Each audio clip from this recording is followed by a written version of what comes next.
आर्यन ग्रोवर जी, जयपुर।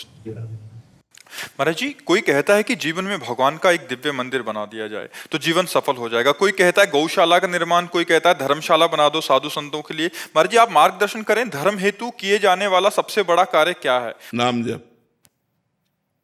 नाम जप सबसे बड़ा कार्य आप पूछ रहे हो ना, तो नाम। बारी मथे घृत होए बरु, सिकता ते बरु तेल, और बिनु हरि भजन न भवतरी, या सिद्धांत अपेल। विनिश्चितम बदामि ते न अन्यथा वचांस में, हरिम भजन ते नरा भवसागर तरंति थे।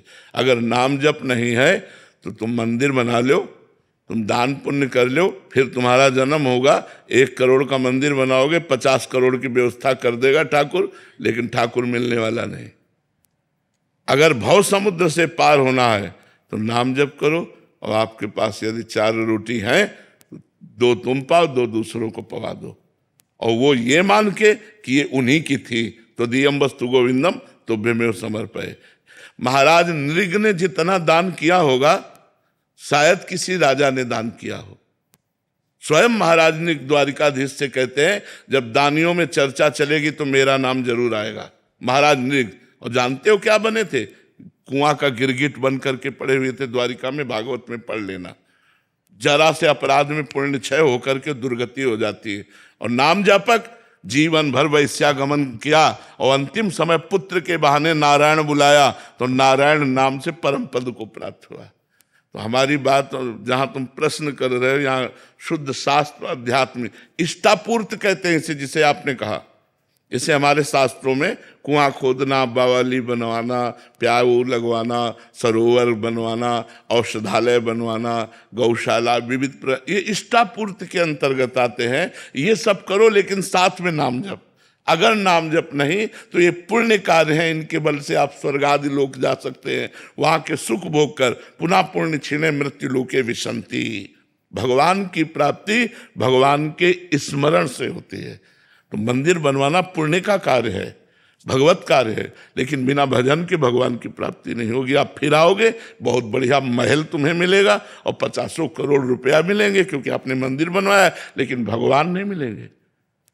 मिले ही न रघुपति बिनु अनुरागा, किए कोटि जप जोग विरागा। बिना भगवान प्रेम के नहीं मिलते।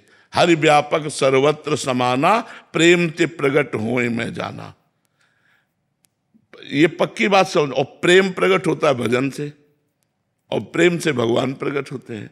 भगवान की प्राप्ति ही जीवन का परम लक्ष्य है।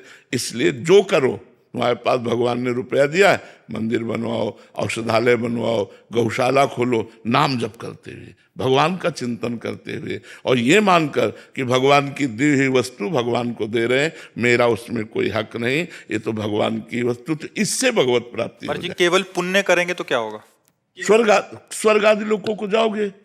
पुण्य छिड़े मृत्यु लोके विसंति, पुनः मृत्यु लोक में जन्म होगा। तो ये तो कोई ज्यादा खास बात तो यही तो, इसीलिए इसका कोई महत्व नहीं है। एक नया स्वप्न जैसा देख लो, 1000-2000 वर्ष का, और बस फिर आकर के मृत्यु लोक में क्या बनना पड़ेगा। महाराज नहुष देव राजेंद्र की पदवी पर बैठे और पुण्य क्षीण हो गए, सची माता के प्रति गलत भाव कर लिया, तो अजगर की योनि में आके जन्मे थे। महाभारत में पढ़ के देख लो। सीधे इंद्र पद से ट्रांसफर हुआ अजगर योनि में।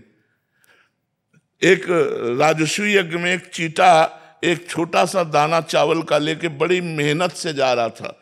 3 टांगे थी, एक टांग टूट चुकी थी। तो अर्जुन जी की दृष्टि पड़ी, प्रभु से कहा, प्रभु राजस्वी यज्ञ में सब चकाचक हो रहा है, एक चीटा बेचारा कितना कष्ट पा रहा है। तो बोले, पता है 14 बार इंद्र बन चुका है।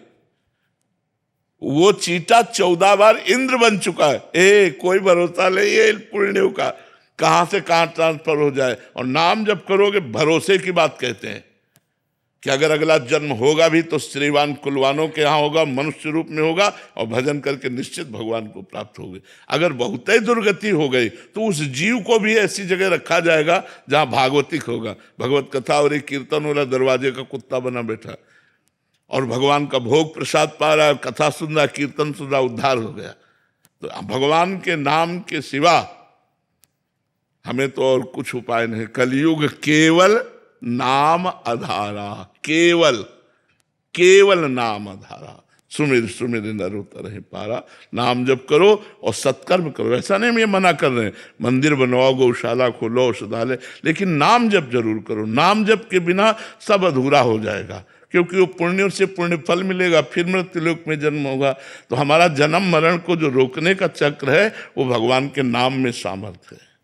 महाराज जी, ये बात तो अभी आपसे सुनने को मिल रही है, शास्त्रों में भी लिखा है महाराज जी, काफी महापुरुष कहते भी हैं, बट ज्यादातर महिमा कि ये पुण्य करो, ये करो, दान करो, ये करो, इसी में महाराज जी ज्यादा इसको भोजन पवाओ, ये भी अच्छा कार्य है महाराज जी, बट अच्छा भी लगता एक को भोजन पवाओगे तुम्हें 100 दिन के लिए भोजन की व्यवस्था हो जाएगी। 100 कंबल बांटोगे 5,000 की व्यवस्था हो जाएगी।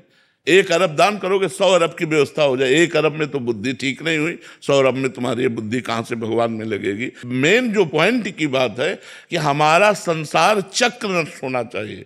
दुख सुख से परे परमानंद की प्राप्ति के लिए उपाय है भगवान का भजन। भजन के बिना पर महाराज जी भजन में तो बड़ा मन और ज्यादा उदास हो जाता, उसमें कंबल बांटे तो अच्छा भी लगता है कि 4 जने कह रहे हैं कि आ वाह कंबल बांटे। तो उससे अहंकार का पोषण होता है। वो डींगे हाँक हाँक करके अपने पुण्यों का नाश कर देते हैं, अहंकार की पुष्टता। अब भजन में तो टूटना है अंदर से, जलना है अंदर से। देखो भजन करके अभी जलाना शुरू कर देगा भजन, तो इसीलिए भजन सबसे होता नहीं, तो इसीलिए आवागमन नहीं रुकता। जब संत समागम होता है तो क्यों कहा गया कि सत्संगत संस्कृति कर अंता, बड़े भाग पाइब सत्संगा, तो बिना ही प्रयास होय भवभंगा। क्यों? क्योंकि सहज में वो बात हमें पकड़ में मिल जाती है जो हम शास्त्रों का स्वाध्याय वर्षों करें और नहीं पकड़ में आएगी, वो 1 मिनट में संत संग में पकड़ में आ जाएगी। तो संत संग जैसे मिला, आप सुने, अब आप शुरू कर दे नाम जप करना और मंदिर बनवाए, गौशाला कर, तो आपका परम मंगल हो जाएगा, क्योंकि नाम चल रहा है इसलिए आपका परम मंगल। महाराज जी आप बहुत कड़वी दवाई देते हैं, कभी कभी मरना है, कटना है, जाना है, असली बात बता रहे, असली बात बता रहे हैं। बट महाराज जी वो अच्छा लगता है कि कंबल बांट दो इतने में चल जाएगा, इतने में या किसी को भोजन पवा दो, प्याऊ खोलो, अच्छा लगता है महाराज जी। मतलब अलग अलग क्लास होते हैं।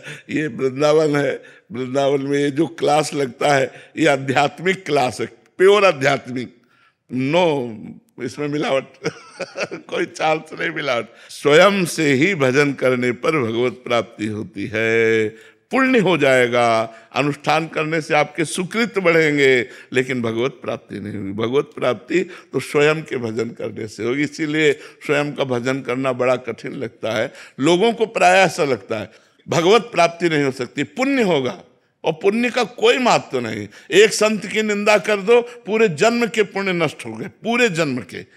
भक्तन निंदा अति बुरी भूल करे जिन कोय, किए सुकृत बहु जन्म के क्षण में डारे खोए।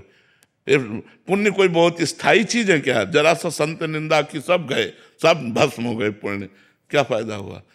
और हम राम राम कृष्ण कृष्ण राधा राधा जप रहे हैं, अगर हमसे संत निंदा भी हो गई तो वो वहीं स्टॉप लगा दिया जाएगा। गुरुदेव भगवान अगर संत को पहचानेंगे कैसे?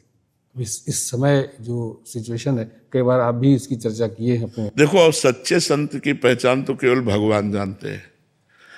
हम लोग मनुष्य बुद्धि से ये देख सकते हैं कि वो अचला कैसा पहने हैं, वो कपड़ा कैसा पहने हैं, वो वैराग्य से रहते हैं कि नहीं रहते हैं, बस यही बाहरी बातें। उनके पास बैठने से हमें शांति मिलती है कि नहीं मिलती है, उनके उपदेश शास्त्र सम्मत है कि नहीं, उनका आचरण शास्त्र सम्मत है कि नहीं, बस यही बाहरी बातें देख सकते हैं। वस्तुतः भगवान ही संत को जानते हैं और भगवान ही संत से मिलाते हैं। जब द्रवहि दीन दयालु राघो तो साधु संगति पाइए। संतों के बाहरी लक्षण से हमें लगता है कि नहीं जाना जा सकता, क्योंकि फिल्मों में भी 2-2.5 घंटे के लिए बहुत अच्छा साधुता का रोल कर लेते हैं।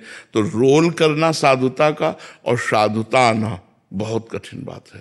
धर्म रोल कर रहे हैं, बहुत लोग रोल कर रहे हैं। तो रोल होना एक अलग चीज और साधुता होना एक अलग। था कि पुण्य नष्ट हो जाते हैं जी। तो भजन में क्या, जो भजन है, जैसे हमने राधा राधा रटा तो वहीं से स्टॉप हो जाएगा। अब आपके भजन में अरुचि हो जाएगी, लेकिन वो आपका भजन स्थायी बना रहेगा, भजन नष्ट नहीं होगा। भजन अविनाशी होता है, भजन नष्ट। अब आपकी मतलब अंदर की स्थिति बिगड़ जाएगी, अब आपको भजन में रुचि नहीं होगी, प्रमाद स्थिति आ जाएगी, हृदय जलेगा। भजन शुरू करोगे, हृदय जलेगा, अशांत होगा, अंदर ही अंदर आप, तो अपराध बन गया है। अब जब तक वो अपराध मोचन नहीं होगा तब तक नाम चलेगा नहीं, लेकिन नाम नष्ट नहीं होगा। जितना भजन हो गया वो आपका सुरक्षित रहेगा। वो यही तो इसमें खास बात है। आप मर भी जाओ तो अगर 99 बार नाम जप किया है तो बिल्कुल 99 ही मिलेगा, 98 नहीं आएगा।